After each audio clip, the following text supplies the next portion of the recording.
কি মিয়ানমার থেকে বেশি আসা রোহিঙ্গা? আমরা বেশি আসছি, আমাদের জন্ম তো এই দেশেই। ৭১ সালে যখন যুদ্ধ হয় তখন কি শুধু এই দেশের যারা সংখ্যাগরিষ্ঠ তারা কি যুদ্ধ করছে?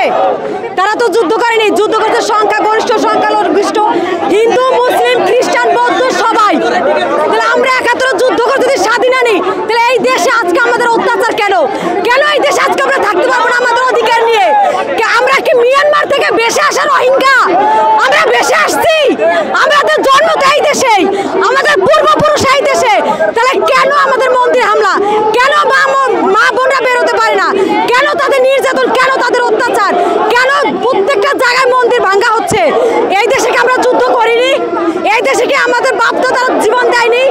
তাহলে আজকে কেন এই অবস্থা? তো এই কারণে বলা হয়েছে যে গর্জে ওঠে ৭১ আরেকবার, কারণ এই দেশ স্বাধীন আমরা করছি, এই দেশে থাকার অধিকার আমাদের আছে।